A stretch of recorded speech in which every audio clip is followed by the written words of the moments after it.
Hello everybody, my name is Max Edkins. I'm from the Film4Climate program of the World Bank Group. I've got the great honor of sitting here today with Fernando Meirelles, well-known filmmaker, known for productions like City of God, Constant Gardener, and also this year, Fernando, you directed the opening ceremony of the Olympics in Rio. Yeah, this little show. Great job. I'm also here with Spencer Sharp. He's the first prize winner of the Film4Climate competition. Congratulations again. And thank you very much. And we're gonna see his film. So we're coming to you live from COP22, the UNFCCC's climate conference, under the Earth to Marrakesh Coalition, as well as with the support of the SDG Live, the SDG Media Zone. Thank you, all the partners, for having us here, and let's get started with Spencer's video.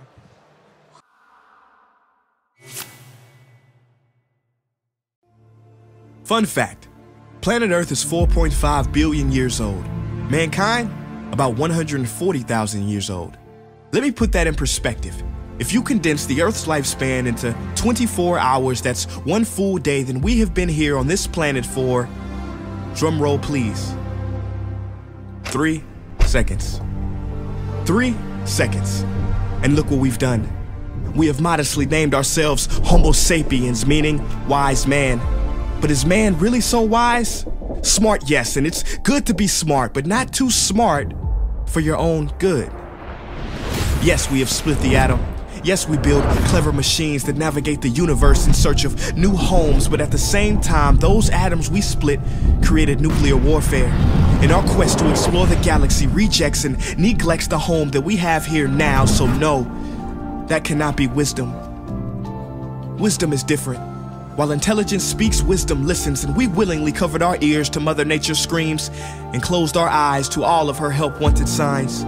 Wisdom knows that every action has an equal and opposite reaction, so if we were wise, we would not be shocked when we see storms that are stronger than ever before, or more drought, hurricanes, and wildfire than ever before, because there's more pollution than ever before, more carbon, more trees cut down than ever before. At a record pace, we have increased the extinction of animals by 1,000 times the normal rate. What a feat. In the next 10 to 100 years, every beloved animal character in every children's book is predicted to go extinct. Lions gone, rhinos gone, tiger, gorilla, elephant, polar bear gone. In 3 seconds. Species that have been here longer than us will be gone because of us. In this 3 seconds. In an existence shorter than a Vine video, we turn the circle of life into our own personal conveyor belt. Somebody, anybody help.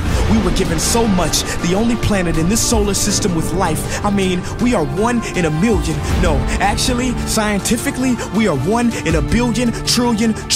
That's a 1 followed by 33 zeros. And I don't want to get too spiritual, but how are we not a miracle? We are perfectly positioned to the sun so we don't burn, but not too distant so we don't turn to ice. Goldilocks said it best, we are just right. This paradise where we are given medicine from trees, not coincidentally, but because like the song says, we are family. Literally, everything, every species is connected genetically, from the sunflower to the sunfish. And this is what we must recognize before it's too late, because the real crisis is not global warming, environmental destruction, or animal agriculture. It is us. These problems are symptoms of us, byproducts of us. Our inner reflection, loss of connection has created this misdirection. We have forgotten that everything contributes to the perfection of Mother Nature. Corporations keep us unaware and disconnected, but they have underestimated our strength. Contrary to popular belief, millions are waking up out of their sleep, seeing our home being taken right up under our feet. We cannot allow our history to be written by the wicked, greedy, and loony. It is our duty to protect Mother Nature from those who refuse to see her beauty. Call me crazy, but I believe we should have the right to eat food that's safe, with ingredients we can pronounce. Drink water that is clean, marvel at trees, breathe air free of toxins. These are natural rights, not things that can be bargained for in Congress. See, they want you to feel powerless, but it has been said that something as small as the flutter of a butterfly's wing can cause a typhoon halfway around the world. But when enough people come together, we too will make waves and wash the world into a new era filled with love and connection, freedom for all without oppression. But it is up to you Yes, you watching this behind this screen to make the effort, because time is of the essence, and only together can we make it to the 4th second.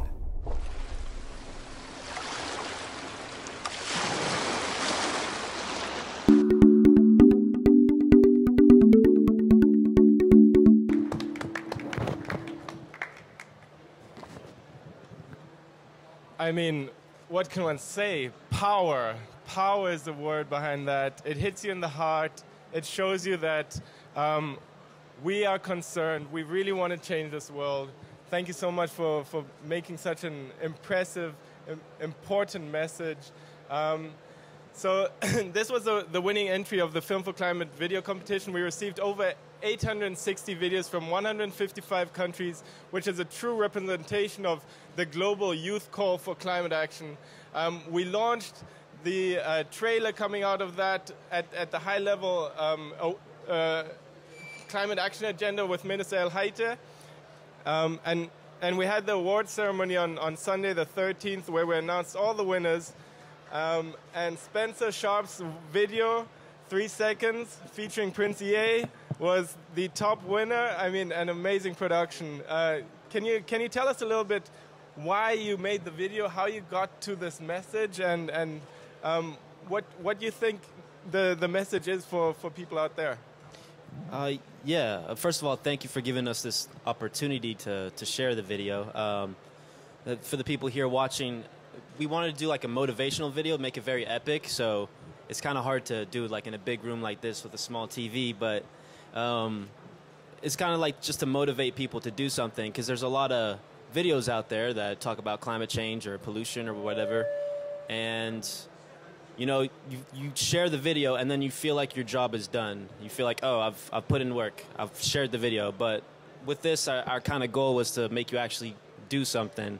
So I threw a bunch of like cute animals in there to really like connect with the younger generation. And yeah, that's why we ended up with, you know, you are the one that needs to change. Yeah, and I think it's that personal touch that, you know, reaching the heart that really comes across in the video. Fernando, if you could tell me, how did you feel when you actually watched it? So Fernando Meirelles is one of our jury members on the Film4Climate competition, and you were given a lot of videos to judge. So how did you feel when you saw this video? Yeah, I mean, watching all the videos, it's very interesting because there's so many different approaches of the issue of climate change, oceans and forests and all kinds of. But this video is very strong because it's very emotional and talks about the whole thing, the whole process, and about surviving. So, I mean, when we watched the whole thing, this was the one that really came out. I mean, not only for me. I mean, most of the jury was the best of all the selection. And there's one thing here that I think is very important because it talks about time. And now I'm listening to some panels and conferences here at the COP, and it seems that time is really our biggest problem now. I mean, there's no more time. They say that there's no more time even to be pessimistic. It's really, we have to act, and now. So that's what this COP is talking about, to be more ambitious and move really quickly. And that's what the video talks about, it's times. We have 1 second left, you know? And anyway, congratulations, Spencer. It's really fantastic. Thank you. It's just an honor that, you know, the whole judging panel even watched it, let alone judge it. So thank you very much. It really stands up because it's emotional, yeah. Yeah, and I think that urgency and that call for everybody to get involved, I think that's what's so critical for solving climate change. We need to confront it on all different levels with all different solutions, and everybody has the power within themselves to choose the right choices, to make the right consumer choices, vote correctly. So, you know, you are a spokesperson, you and Prince EA as spokespeople for young people out there. What do you think their message is to the leaders at the COP here? I think, you know, the young people, I think the older generation will listen to the young people in numbers. So what we're trying to do is to get all the young people together to kind of like nag on the, you know, the policymakers and, you know, write their Congress, stuff like that. So to show that, you know, we really do care because it's our future. It may not be their future because, you know, they left us with this, and, you know, we want to give a better future for the coming generations. So, I mean, we've seen the power of film come through very strongly. And, Fernando, you've got a colorful history of working with film. So, maybe from your perspective, you know, how do you think we can use the power of media and film to help create that emotional value to encourage, you know, more ambitious action, more urgent action? And how can we deliver those messages to our leaders here at the COP? Yeah, I think so, of course. I think film is important. But I mean, in this case, because when you get the information, you're informed, you're educated.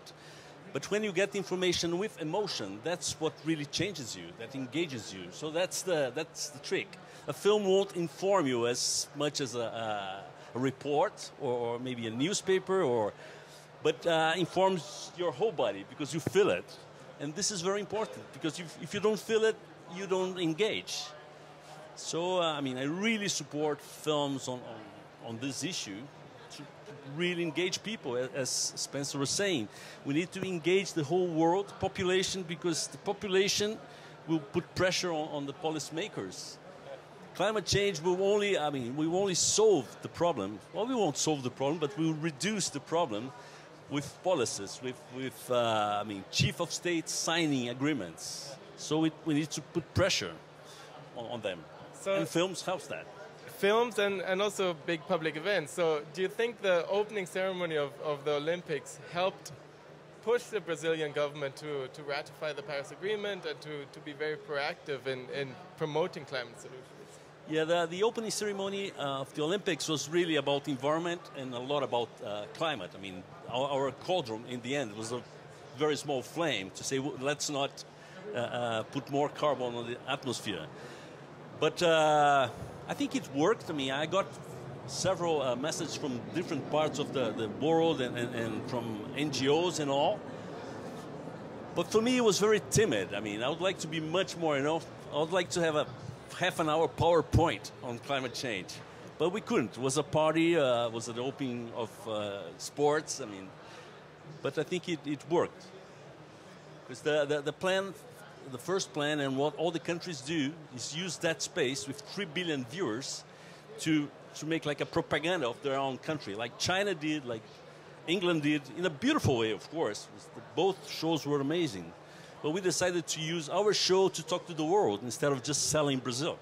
I think this was a good way to go. No, absolutely, absolutely. And I think, you know, selling the climate solutions is actually in a way selling your country. Because that is the way of the future.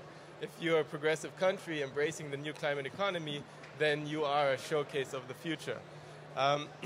So what's your next project? What are you going to work on next? Well, I've actually been inspired over the past few days with you guys inviting us here.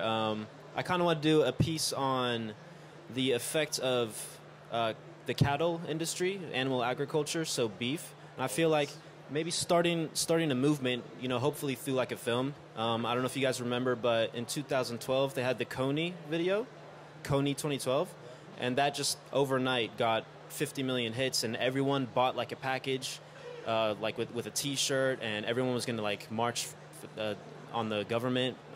Unfortunately, the people who made the video turned out to be crazy, and then everyone dropped the movement. But I would like to do something like that, but with like a, you know, stop eating beef kind of thing. I think that would. But like a feature, like a documentary feature, or pieces for internet? I think more of like something that can be shared very quickly by a lot of people. Smaller and so to get more people to see it on social media, kind of like make it trend. 10 minutes, 8 minutes, something like that. Yeah, maybe even shorter, just because the attention span of young kids today is very short. No, the issue is very important because I think cattle is 13% of the... Yeah, I think 26% for the methane gases. We see different numbers, but yeah. But definitely agriculture is one of the main issues. I think after oil is really the second most important issue to be tackled. Yeah, and I've noticed that a lot of organizations don't even cover that. You know, like Greenpeace, they don't even talk about animal agriculture at all. So I think it's an important issue that not many people... Yeah. And yesterday we went to a dinner on climate change with people that helps climate change, and they served beef. Exactly. That was a bit, it's not really You should understand. Like we should be the ones setting the example. That's what I mean. Understanding and changing. I mean, you understand that beef it's bad for the environment, but you eat it because you don't feel it. I don't know. If you understand, you change. But do you find their movies do help people actually feel the issue? I hope so. I hope this film convinces people to eat less meat. Yeah, I think so. We'll see. No, and so you also saw all the other videos coming in and all the other winners. I mean, they've tackled lots of different issues. Yours especially stood out because of the broad picture. Some of them were looking more at the price of carbon. Others were looking at, renewable energy. So what did you take away from the awards ceremony, and how did you feel seeing the other videos that received awards? Well, I felt great to know that there's other people out there, trying to push this forward. Even not with just the winners, but I went on the website and saw like a bunch of other ones, and just to see all the young kids, over 800 entries. And I noticed that a lot of the videos were made before the contest, which to me proves that, people are making these videos without even the incentive of, a cash prize or something like that. So I think that's a great thing. Yeah. No, absolutely. I really feel like we're at a cusp. I mean, the Paris Agreement was, the political momentum, and now it comes more towards the social momentum, creating that energy to encourage action, to encourage the implementation of solutions. And that's also very much the framing of this climate conference, which is partially also why we really want to bring all these young voices to the COP, calling for action.